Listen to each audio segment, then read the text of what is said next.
Okay, you have to remind me if I forget sometimes to start to record.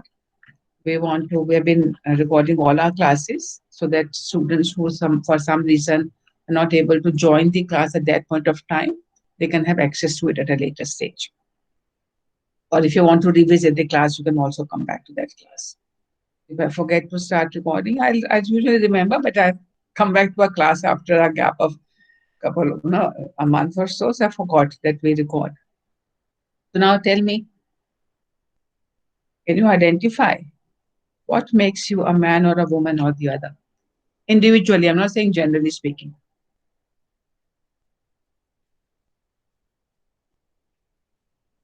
Apart from your biological body, why do you identify yourself as a male, female, or the other? If there is any other that they can identify, with are already open others. We do have some students in the faculty which are open other.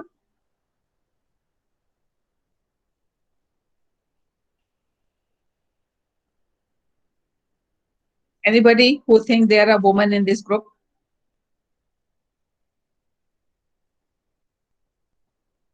Okay. So tell me, Devinder, why do you think you are a woman? Did you get my question correct? I'm not asking you whether you think there are women in the group. I'm saying there are people who think they are women.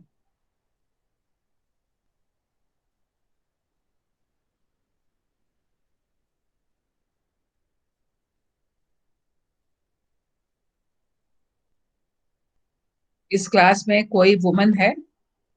Is there any woman in this class? So we got one hand up, two, three. So tell me, what is it that makes you a woman?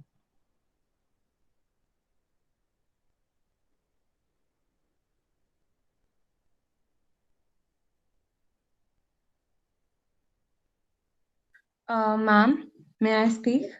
Yes, Ria? Yes. Apart from the initial socialization into thinking of yourself as a woman, how your parents call you a daughter, etc., I think for women it's specifically more more pronounced because of the kind of violence they face in an everyday scenario. How this becomes because of this they become a united gender, I would say. No, Ria, I'm asking you individually for each one of us. What makes you think you are a woman?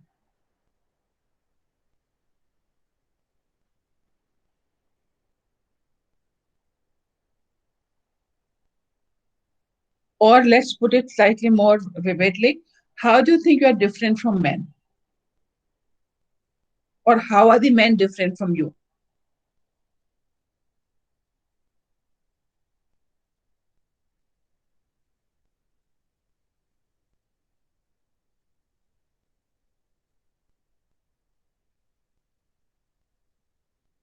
So men can think about how are the women different from them, and women can think about how are the men different from them. Rather, you can speak about yourself, or you can talk about the other. If you think you are a man, then how are the women and the other are different from you?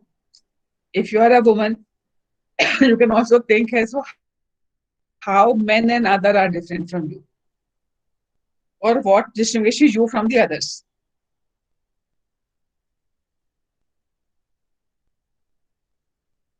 Yes, Yashvi. Uh, may I speak, ma'am? Yes, please. Apart from all the gender discrimination that we women had to go through all our lives, or the other women that I know, that actually, that's when you see it us nazar se, then it is bad. But when I see it, yes, it has made me more sensitive. I am more empathetic, and I know how to cook. I know I can run several errands at the same time. But that does not mean that I'm a woman and I should do it. Thanks to my education, thanks to technology intervention, that I know what an ideal woman, or what you know for take you for example. Okay, you're a woman in totality, and you're an inspiration for many of us. Okay, and thanks to all of these, that yes, the gender discrimination plus the education have played a role in making me an individual, a human being first, as well as understanding that yes, men at the same time lack the values that the women were taught at an early age, and men were not. So I have turned out to be like this, like I am today, and men at the same time my age have not. That man. So you think you are better human being than men? I am more sensitive. I am more empathetic. I am, I will understand things better than most of them. I'm not saying that it is because that they are men and I am a woman, because, but it was because of the values that were instilled in me at a very early age, that because of them I became what I am today, and thanks to education, of course. No doubt. Okay. Yes, ma'am. Yeah. So no, let's analyze all these statements. So one thing is that there is a kind of a denial Yes. um, that being a woman, I'm not very sure whether I've understood very clearly what you've said. But what I'm hearing is partly that some part of you feel that you are a better human being because you have got empathy, and this better human being can be vis-a-vis other women, it can be vis-a-vis other men, it can be vis-a-vis all other human beings. Exactly, So ma'am. you are Exactly. among the group of people who are more empathetic, who are more caring, who have got more skills, who are multitasking. Hmm. Exactly, ma'am. So in that statement, Mhm. it's not a pride coming, I have this all these skills because I'm a woman. No, ma'am. Exactly not. But it was Right. because of. So Yes, in ma'am. that statement, we are denying our womanhood. Okay. It is not important to be a man or a woman.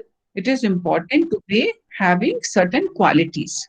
Yes, And ma'am. the Of course. qualities you think which are better qualities for a human being are that of compassion, caring, multitasking. Okay. Now let's Right. look at the counter view, because the counter may come from the how we traditionally construct men or manhood and masculinity is power, vigor, aggression. Not aggression necessarily negative, but courage, um, Mhm. Yes, ma'am. protection for the others. All Right. these are the other values with which men are brought up.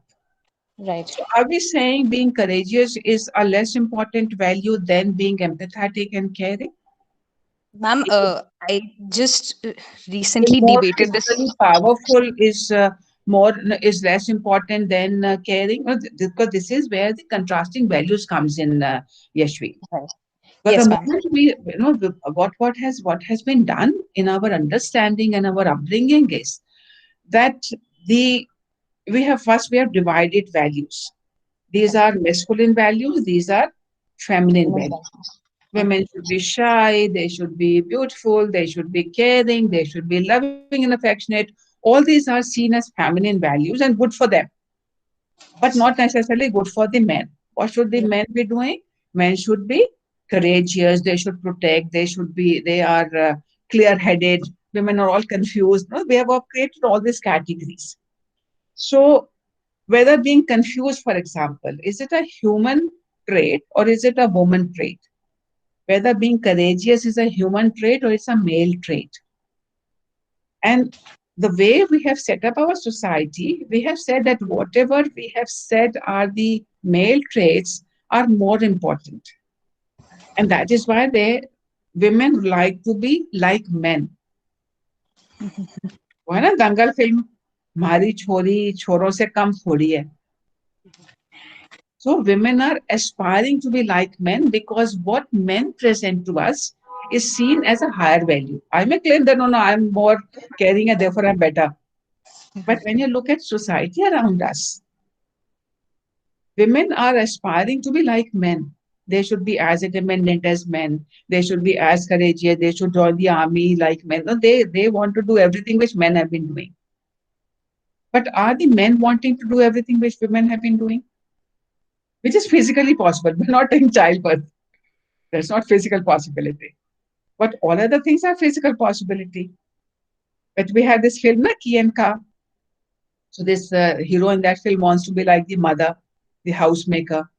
How much turmoil there is in that relationship. Even though initially they're very happy, but to accept that my husband is a housemaker wasn't an easy job for the woman in the film. When it comes to the one-to-one relation, it was fine, but publicly she wasn't open to that idea reflected in the film as such. I like that film very much. I mean, if you have seen Kianka, the film Kianka, Yes, ma'am. if those of you have not seen it, I'll suggest during the course of this course, you must see that. So somewhere, what I was trying to identify in Yashvi's narration was that to say that we always give values a certain value, a certain traits a certain value. So women would want to say caring and love and affection is a lot more important value than being courageous and being brave. The it is the crying, for example, is seen as a trait which women have. Not that the men don't have a tears duct; they also have this, but they are brought up to control that. So whether controlling the tears is a good thing or crying is a good thing, it's a value judgment. There's nothing natural about crying or not crying. Both of them are something which if you let go of yourself, you can cry. If you hold on to yourself and you kind of tighten yourself, which is not necessarily a good thing in long term, because unless you have a catharsis and you can take your emotions out, you can burst. It does happen in both cases, both for men and women, and we'll see this in the course also. So somewhere we want us to reflect that whatever we think of ourselves, that certainly we all believe that we are the best human being. Each one of us believe that. And I take it for granted that each one of us have a reason to believe that I am a good human being. I'm better than the other in certain respect at least. I may not be better than another person from all respect, but in certain respect, I'm certainly better than the other. And we were okay with that. We got no issues with that. But to recognize that if I have this value, this is something good in me, there is something good in the other as well. Recognizing the good in the other can only lead to equality conversations. But if we say that whatever I have is the good, whatever I have is the better thing, and whatever the others have is only good, then there is a hierarchy. And this course is all about challenging the hierarchical thinking. We constantly create hierarchies. In the given hierarchy, we have a paternalistic hierarchy where the patriarchal hierarchy, where men have got a higher position than women have. And the third one is one lower than the women in our social setup.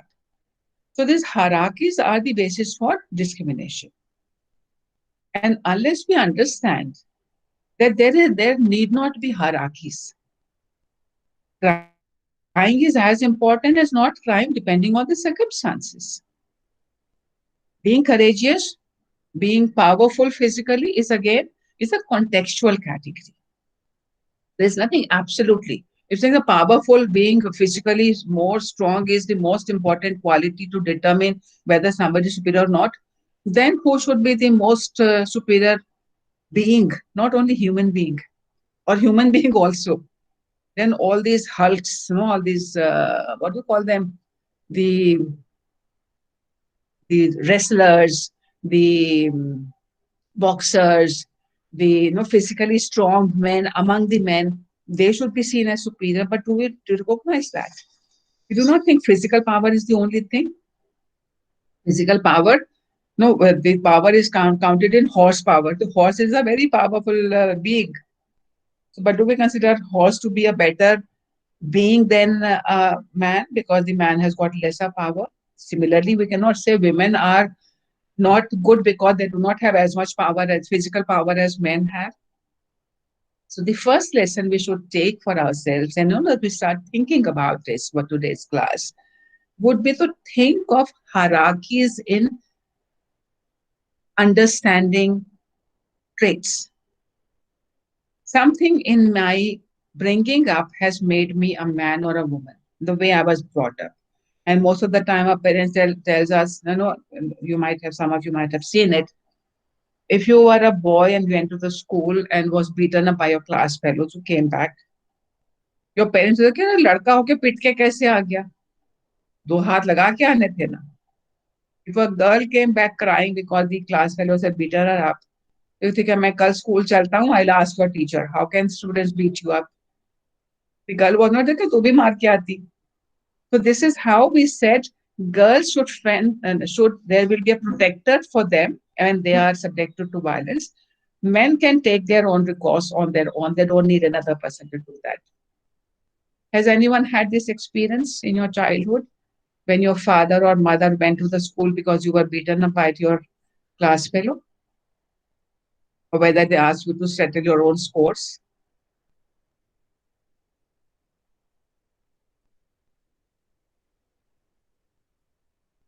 Okay, we'll continue this conversation in our next class. Next class is on Monday. You have the timetable?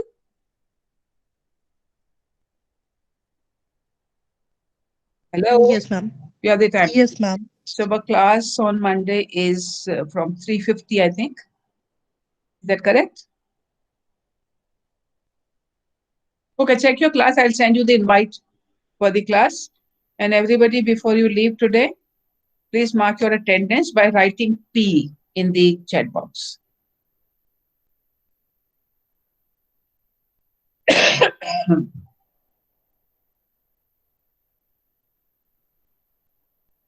Can you write P in the chat box? Yes, ma'am. You don't you don't want to mark your attendance?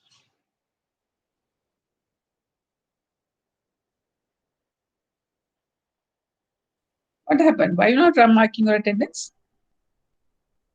I think Ma'am, adjust. we are. Oh, okay, no, because this is not moving. I thought it will move. Okay, yes, I can see. Oh, there are a lot more other chats which I didn't see. Since birth. Okay, I'll read this only because of my body, not because of any other aspect. Quality of being over possessiveness has set up to certain traits and threshold to be called a man or a woman. Shabaz and anybody else, I'm not asking, when I was asking this question, I was asking us to think individually. Because all of us, if we know ourselves, only then we can understand what's happening around us.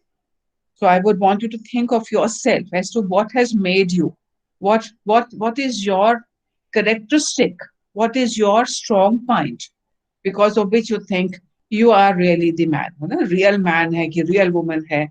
And of course, most of us are neither, never a real full woman or a full man. We will certainly have certain qualities which ordinarily belong, or somebody claim that they belong to the other, and that's perfectly all right. But is there something typically?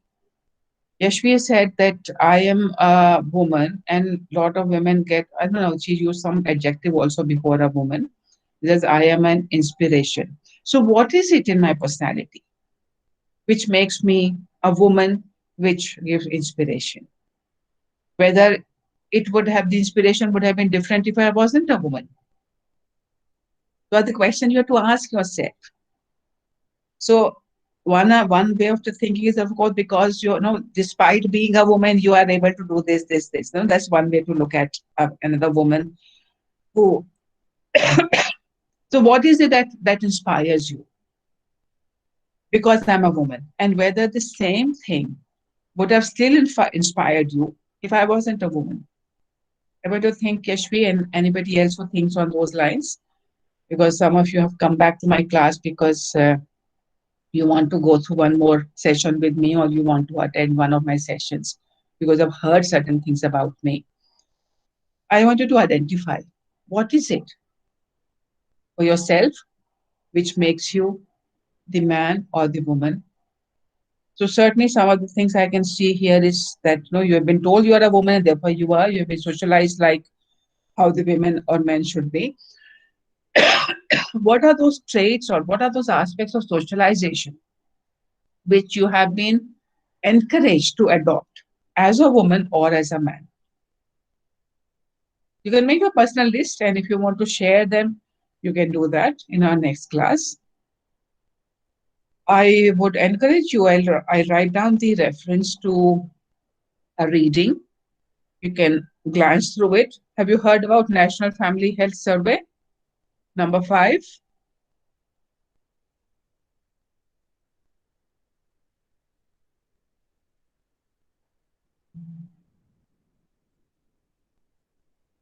When you do a search, you will be able to find it. So, but I want you to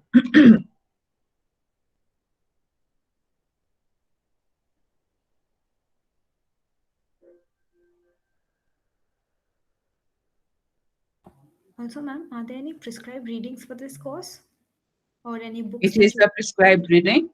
But last year reading says number 4, but now we have got a new edition, number 5. So let me just write it here. National Family Health Survey, number 5. This I think is uh, 2019 and 2020. So this will it's a you can download this a PDF file available. The key findings. You don't have to necessarily read through the whole thing. Try to browse through where the data is about education of men and women, mortality rate of men and women, access to health, where you find the parameters of what constitute a status. What is their views about violence? How much violence women and men face in their lives? So those kind of data is there. I want you to have a look at that over the weekend and come up with some interesting figures which you think are interesting from your perspective, which you don't have to know. So I would encourage you to look at that. And if somebody, not for Monday, but some stage, if you would want to make a presentation on that data, it will be very good. Anybody can volunteer to make a PPT and present the data relating to it's a kind of an update. The first report on status of women was in 1974.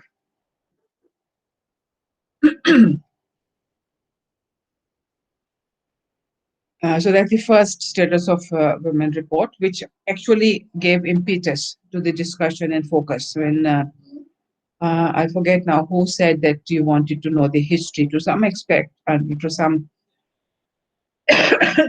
extent, you will get that history in Status of Women report, which is the starting point of conversation of status of women in India.